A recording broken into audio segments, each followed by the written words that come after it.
Thank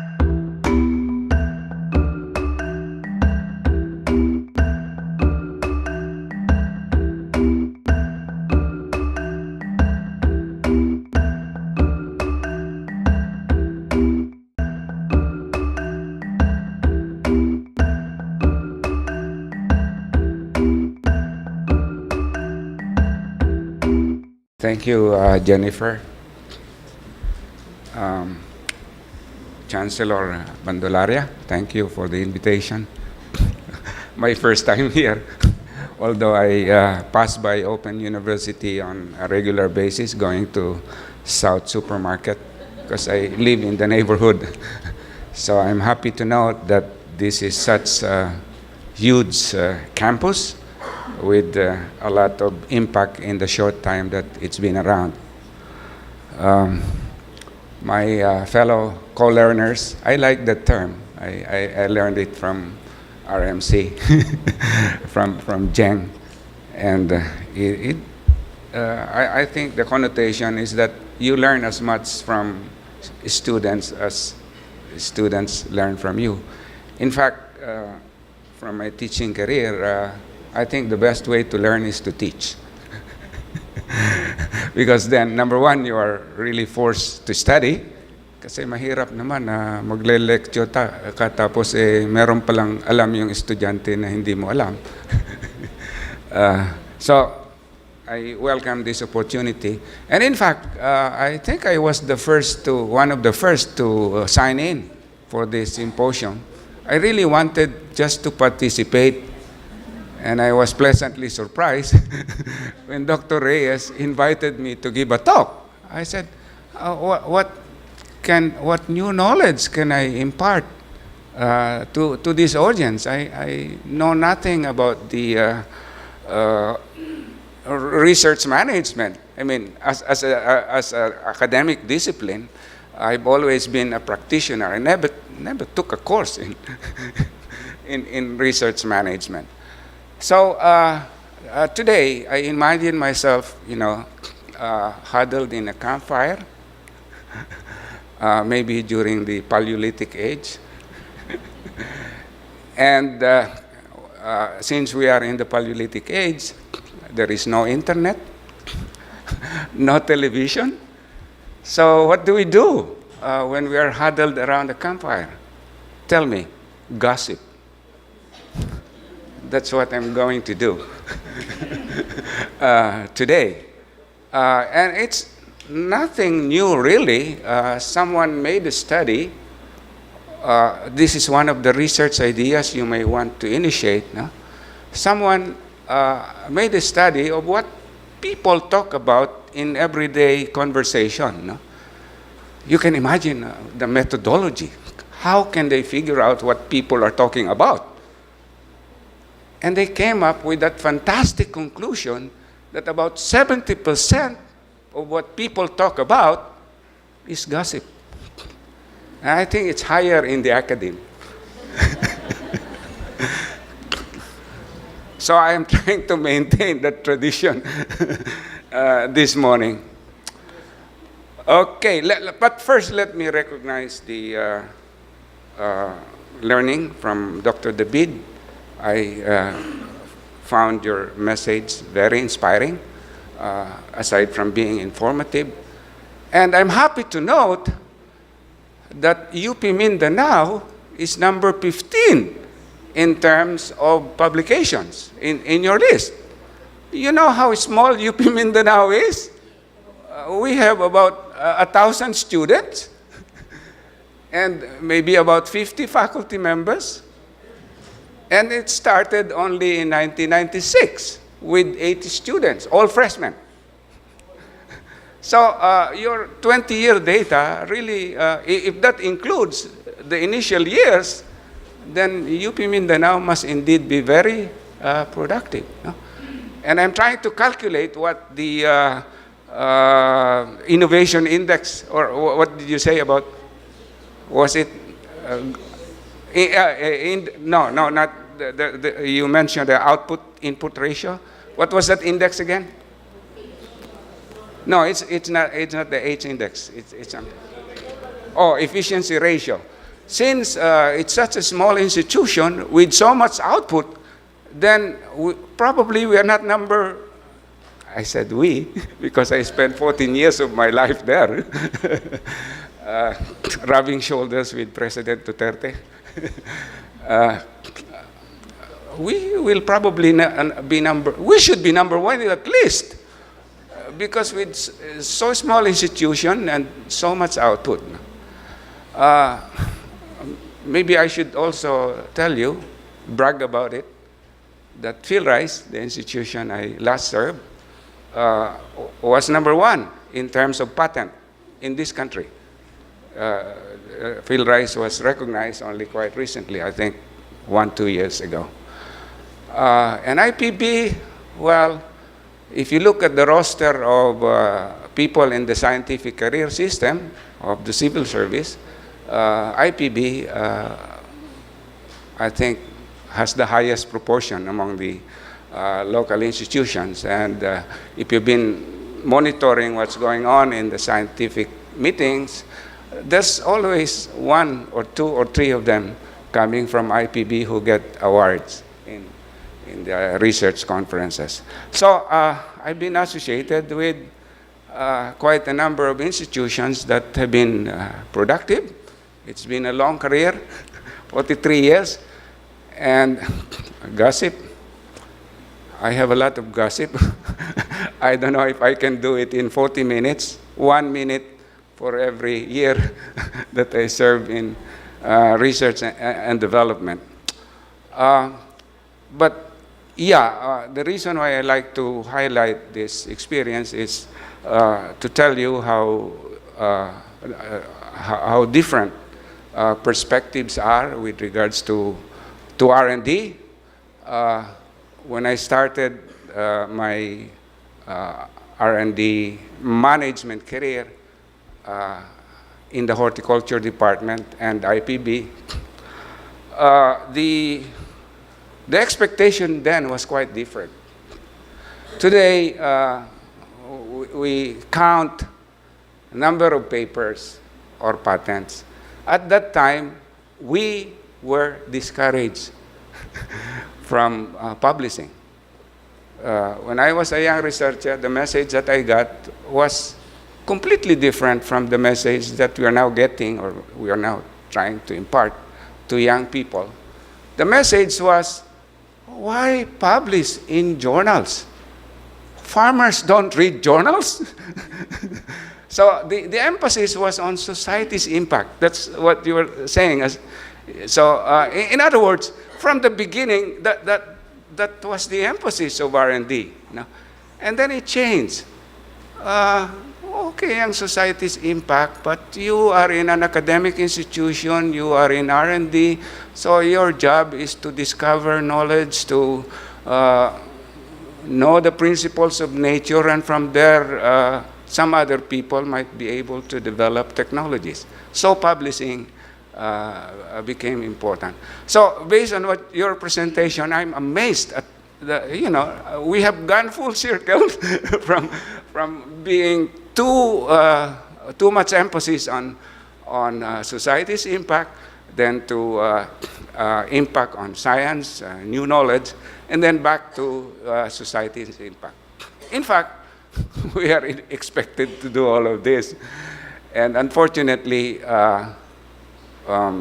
we cannot do all of this at the same time. I think in research institutions, we tend to compartmentalize. You are in research, you are in extension, that's development. I'm not sure if that is exactly a very good idea, but organizations are evolving, and I see it evolving right before my eyes.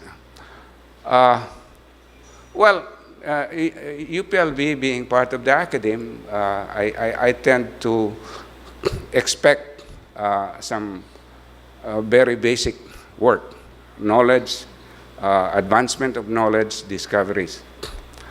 And whatever impact, perhaps, would have to depend on the abilities of other institutions outside of UPLB, say industry, or farmers' organization, or the Department of Agriculture, to translate this knowledge into something useful for society. So I'm not saying that UPLB should not be involved in extension, but in terms of perhaps priorities or in terms of locating themselves in the R&D continuum, UPLB would be more on the left side, and DA and perhaps the industry would be more on the right side. Well, the private industry is quite different. No? Of course, you would expect that private industry would like to serve society as well, but there is another motive, and that's profit, and it's always a struggle to balance these two conflicting, or perhaps not exactly conflicting. You cannot sustain a company with charity. So you must have profit to sustain the work of a company. So it's quite different. Discoveries, new knowledge is secondary as far as a private company is concerned. Now, with regards to international organizations, from my own experience, the emphasis was on collaboration, sharing, technology transfer from one country to the other. And in fact, when I served the International Potato Center for 6 years, my main job was espionage. Because my job was to move from one country to the other, find out what technologies can be shared with others. And from there, I learned quite a bit about how the Philippines, why the Philippines is not moving as fast as the others. Let me tell you one story. In my job as a spy,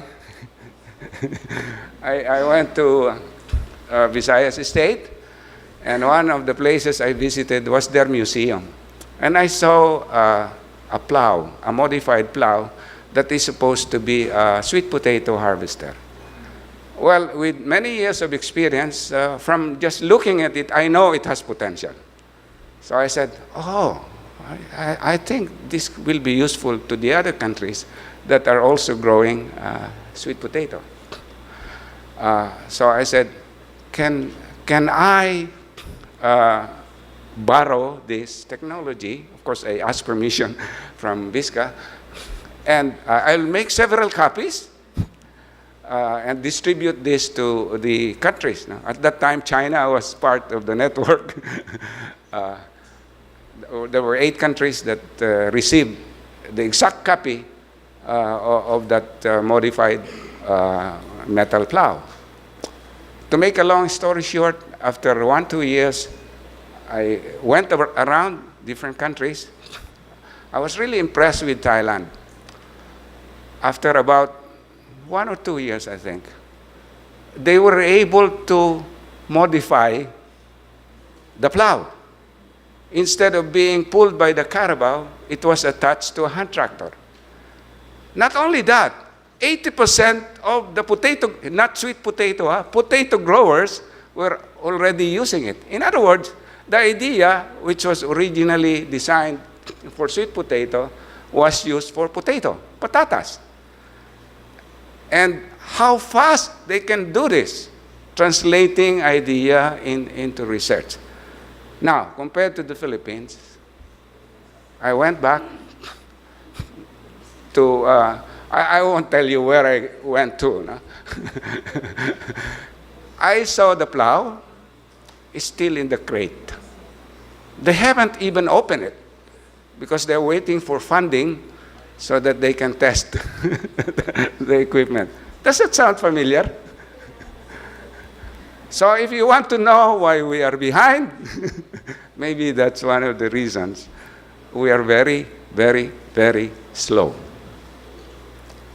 In R&D, you have to be fast. Not only with ideas. Mabilis tayo sa idea eh.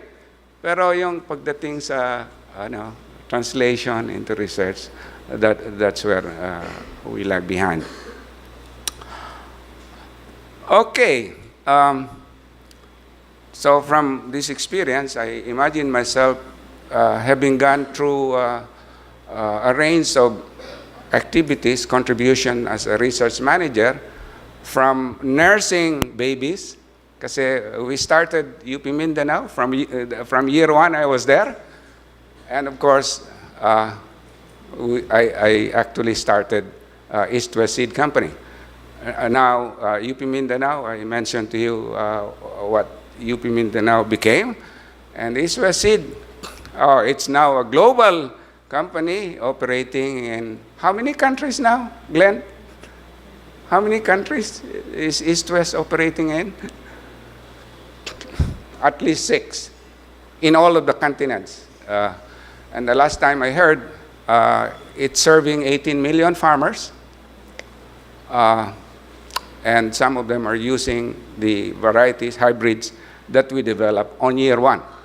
So that's a very efficient way of moving ideas into farmers' field. You need industry to be able to do this.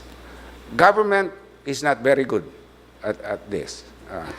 I hope to disappoint government people, but that's what 43 years of experience tells me. Okay, I intend this to be a very short talk. If I exceed the time, please alert me, because I have 43 years of experience to share. Okay, 7 lessons for top-level R&D managers. Later on, I'll share 2 lessons for middle-level managers, and last, I'm going to tell you some of the insights that I may have generated over this long career. First lesson: if you are an R&D manager at the highest level, you need to continue to study. And the most efficient way of studying, from my experience, is to attend seminars like this. Because, well, reading books is fine. I read book every day, and I aim to read 1 book every week. That's a luxury that I never enjoyed when I was still active. Because when you're active in R&D management, reading is a luxury. Attending meetings like this is a luxury. So I just go in, give the opening remarks, then I leave. So I'm surprised you're still here. That's what I used to do. But you see, attending meetings like this is the best way to learn. Why? Because you can ask questions. If you read a book, you cannot ask question. Baka patay na yung author, hindi na matatanong yon. But in interaction like this, it's much easier. Talk to farmers if you are involved in. I like your approach. You talk to stakeholders and then adapt the technology to what the stakeholders need. So that's how you get an insight about what your customers need. Lesson number 2, I can go through this very quickly. It's something that is not cast in stone. Maybe on your initial year, you have an idea of where this institution should go or what you should be doing, but it evolves. Let it evolve. As you learn more, it can change. Well, just to give you an idea of how this works, at UP Mindanao, of course, when I went there, everyone of us was new, students and faculty alike. So we were trying to define our place in the universe. What should be our contribution? So we look at the environment around us, what's happening. That's one thing that a research manager should be doing. Try to scan what's going on around you and try to find your place in the sun. So we said, if we do rice research, we cannot compete with field rice. If we do with corn research, we cannot compete with IPB. If we do Carabao research, we cannot compete with Carabao Center. If we do marine science, MSI is there already. So we said, okay, we will work on biodiversity. So the theme that we decided is a research that revolves around saving and using biodiversity. And that was the theme not only of the College of Science, but the humanities as well, because you see research benefits from all academic disciplines, not only from the science field. So what was our first work? Sago, which is, of course, a forgotten crop. People in the Pacific Islands used sago as a staple, but we forgot all about it because all the potential areas for sago have been converted to rice fields. So we tried to revive sago as an important crop. And partly because of that, UP Mindanao became known. In fact, the very first monograph on sago was published by UP Mindanao, and it was recognized by the National Academy of Science as an outstanding monograph some time ago. Then we went on to doing research on nipa. Oh, this is a good story. How many of you are familiar with nipa?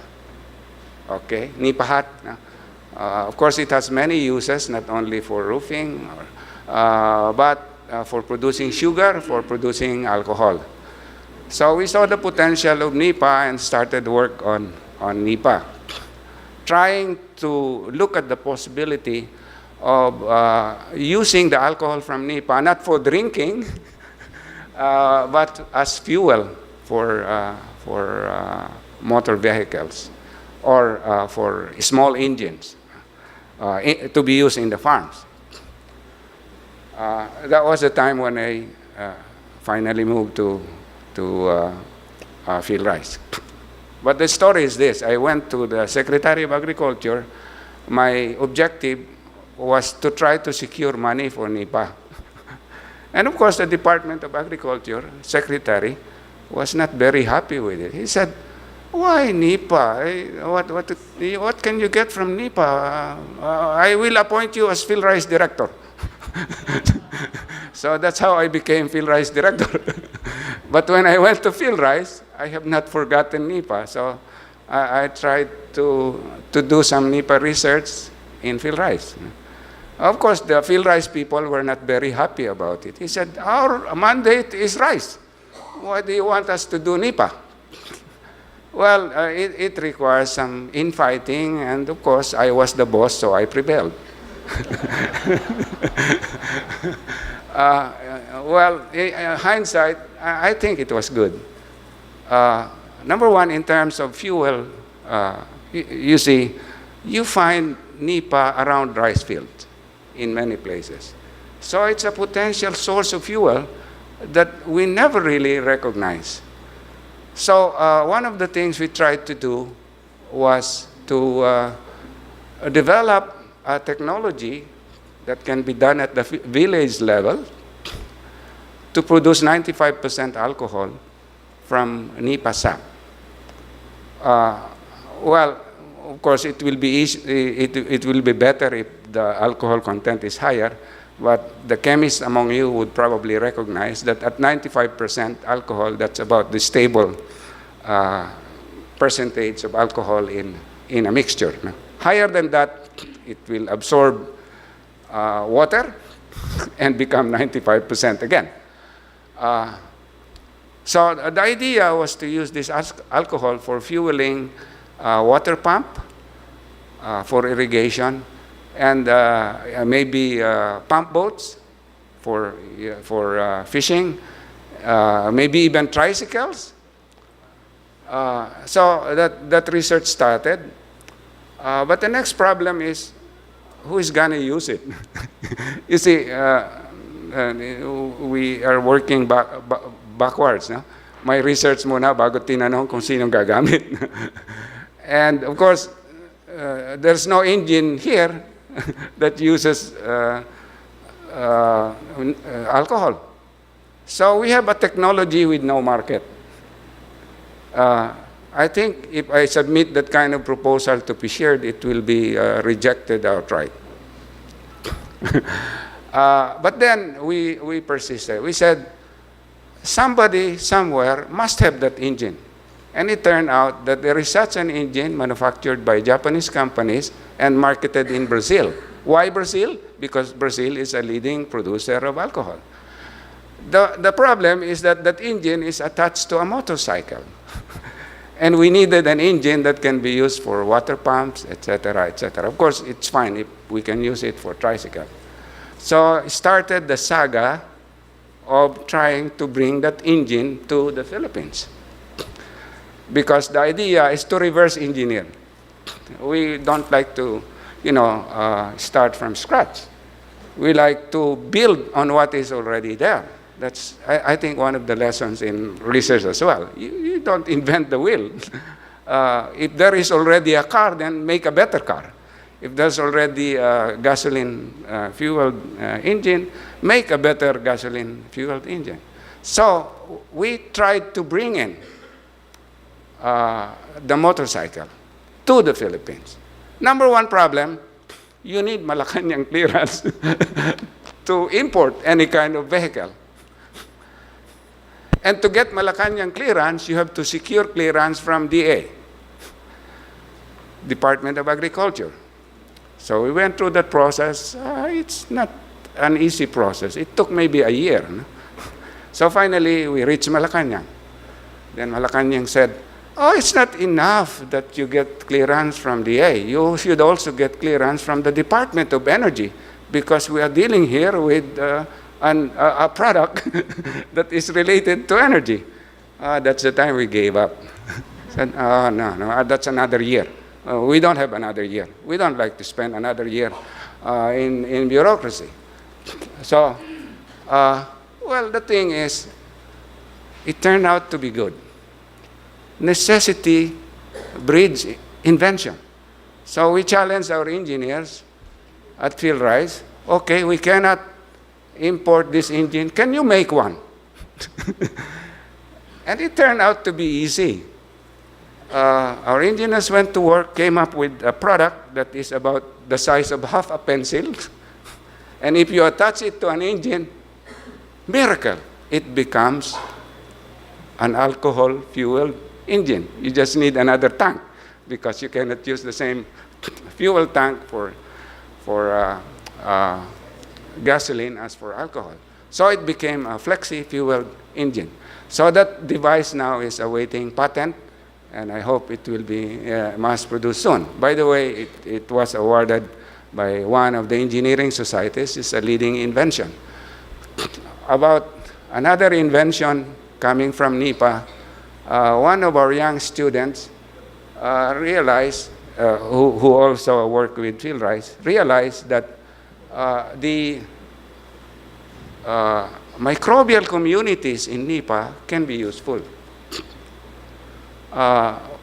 So she isolated what she called endophytes from NIPA, collected it in Bulacan, and managed to show that this endophyte can fix atmospheric nitrogen and be useful for nutrition of rice. So, we were able to establish a connection between NIPA and rice after all. First with the alcohol, and then with this endophyte that turned out to be useful for rice nutrition as well. So that paper won the Best Paper Award, national. And the scientist subsequently was recruited in the U.S. Now she is in the U.S. I don't know if she's coming back. Maybe she'll get married there and don't come back.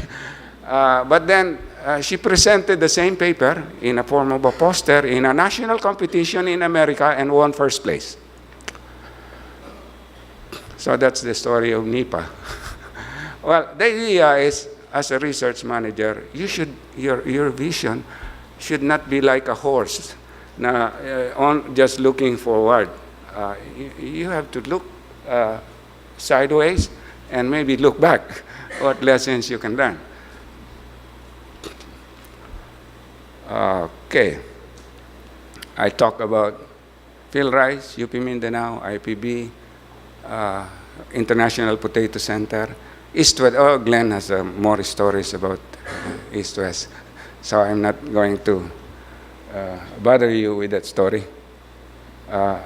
Just to say that without East-West, perhaps it would be impossible to serve so many farmers because the private industry is the best vehicle, as far as I'm concerned, for transferring technology down to the farmer's level. So, okay, lesson number 3, provide clear target.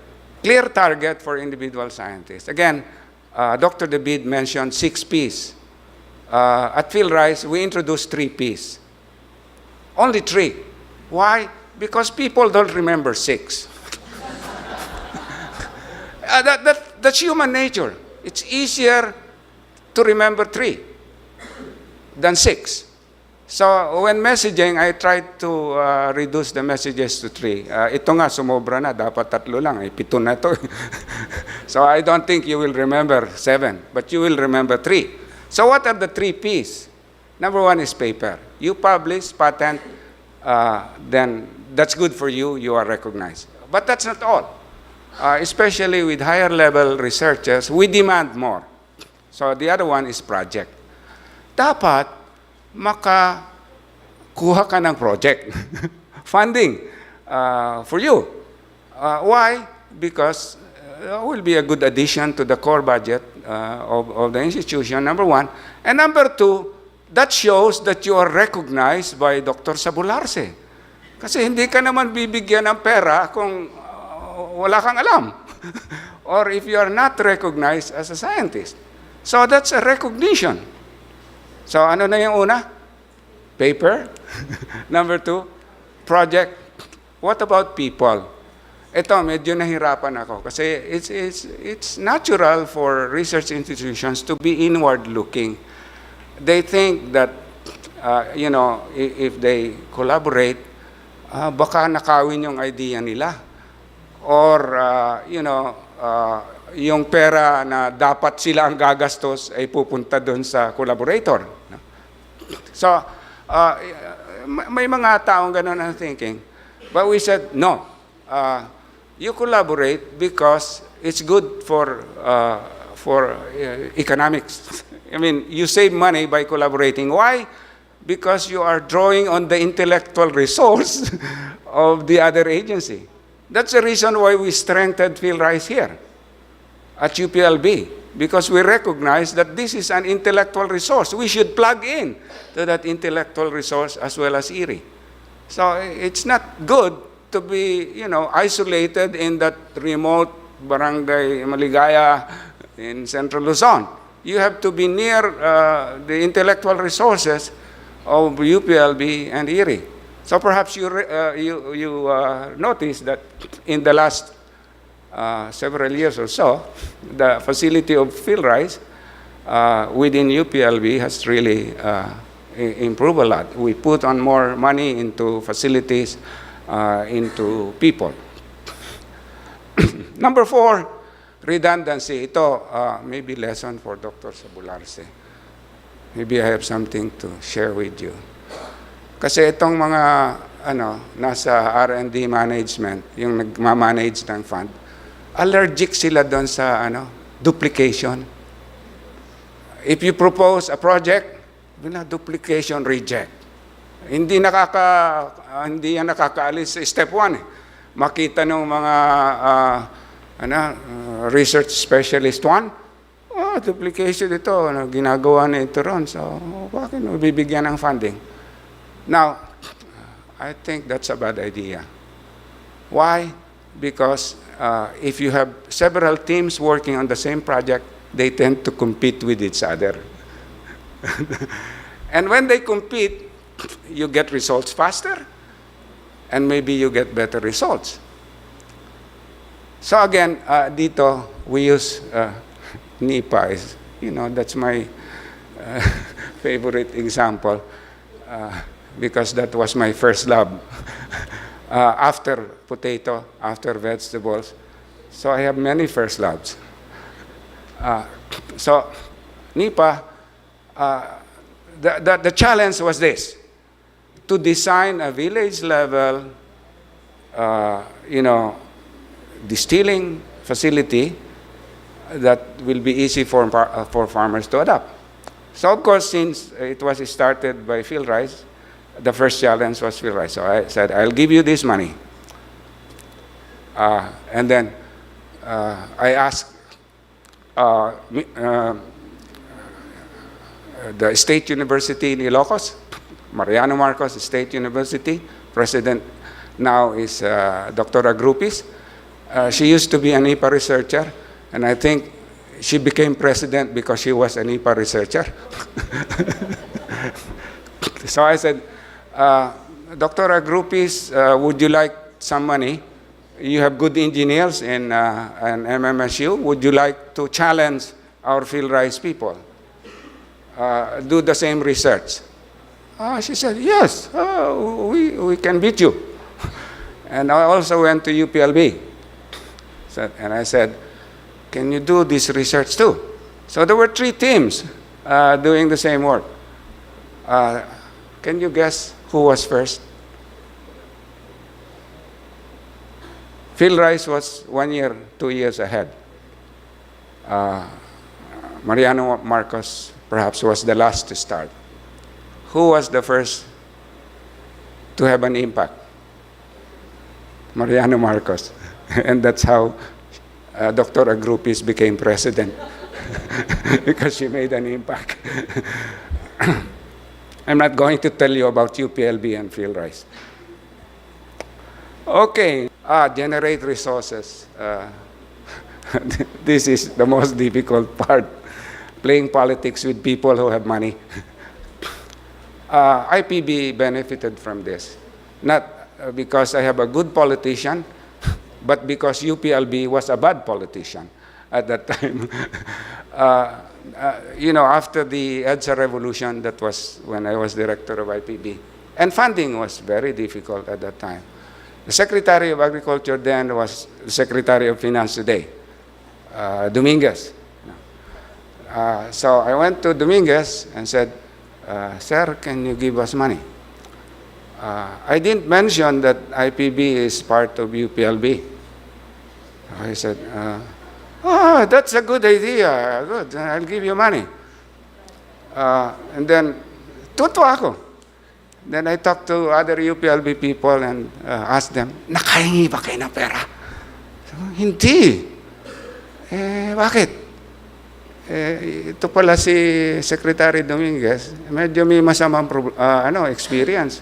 Meron yata siyang in-invite na taga-UPLB to help him, and parang sabi ng taga-UPLB, ayaw namin, you will just pick our brain and you're not gonna pay us. So, parang antipati ko yung labas ng UPLB. So, we got money not because he liked IPB, but because he hated UPLB. Mabuti na lang hindi ko sinabi na ang IPB is part of UP. Otherwise, baka hindi rin ako nakahingi. So at that time, for those of you who are old enough to remember, ang dami talagang building, construction, vehicles, paikot-ikot sa UPLB habang yung ibang units walang pera. Kaya tuloy, marami nagalit sa amin. But that's another story. Partnership, I already talked about it. Number 7, this is important. If you are in the top level, you have your plate full. You cannot eat all of this. So you should delegate. Give some food to others. When I was director of field rice, I have always considered myself as a dreamer. So I said, I'm a dreamer. I will not get someone who is also a dreamer. Di pareho na lang kaming mga nanaginip. So I got 3 deputies who are engineers. Why? Because engineers are builders. They can translate dreams to reality. So sabi ko, hati tayo ng trabaho. I dream, you build. So that's the kind of partnership we got. I also hate money matters. That's why I don't even know how much money I have. But if you are in R&D, hindi pwede yon. Management, hindi pwede yon. So I got another one who is really counting centavos. Talagang hindi pwede pag hindi mo i-account yung iyong expense. So the idea of compatibility, the idea of complementarity. Okay, 5 minutes down. Well, I don't want to end this without telling you lasting insights about R&D in plant breeding. This is something that is in process. With 40 years of plant breeding work, I realized that we have been putting too much emphasis on conflict. So we breed for resistance to disease, we breed for resistance to insects, we breed for resistance to drought, because we imagine the plant as always in a fight with something or someone. So that has been the idea of plant breeding research, not only here, but throughout the Philippines, throughout the world. In industry and academia, that has been the prevailing paradigm. I think now that it's wrong. Because if you think about it, the biological world is really governed by cooperation, not conflict. We have more friends than enemies. But we tend to be more worried about fighting the enemy than cultivating friendship. So I think that plant breeding in the future should really put more emphasis on cultivating the friends of plants. And the plant has many friends, friends who can help them fight the enemy or provide them nutrition. I'm not yet very successful in this. I hope those among you who are plant breeding inclined might be able to help propagate this idea. About agriculture as a whole, I think we got it all wrong. Why? Because we learned a lesson from industry. Ano ba ang industry? Specialization, mass production, synchronization. If you read Alvin Toffler, yun yung sinabi niya, no? Kinopya natin yung lessons sa industry, and that's bad. And the consequence is the world now depends on very few crops for nutrition. In the Philippines, up to 80% of the calories we consume, we get from rice. So now we have a food crisis because we cannot produce enough rice. But come to think of it, we have a lot of kamote, we have a lot of saging, we have a lot of maize, but we don't put money into this kind of crops because, why?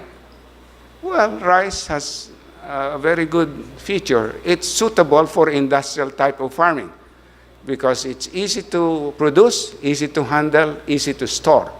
Unlike kamote na, madaling mabulok. So you cannot transport it from Nueva Ecija to Los Baños, and it won't keep for a long time. So I think this should change because this not only affected food supply, food security, but also our health. The leading causes of death in the Philippines, 4 out of 6 can be traced to rice consumption. Rice, the way we process it, inaalis lahat ng sustansya para puting-puti, white is beautiful, di ba? So, it turns out na it becomes pure starch, and if you know your chemistry, you digest starch, it becomes glucose. And so, it becomes like sugar when you eat it. And so what kind of diseases do we get? Diabetes, high blood, stroke. 4 out of the 6 leading causes of death in this country can be traced to rice and sugar consumption. Lastly, 1 minute. Uh, Too much emphasis on terrestrial farming. We forgot that we have 7 times as much water as land. But we don't have a Department of Fisheries and Oceans, but we have a Department of Agriculture that is half concerned with fisheries. So I think it's wrong because there's a lot more food potential, not only food, but industrial raw materials from the oceans. But how much are we investing on aquaculture? How much are we investing on ocean research? Very little in relation to terrestrial farming. I think I should end up here before somebody pulls me out of this stage. Thank you very much.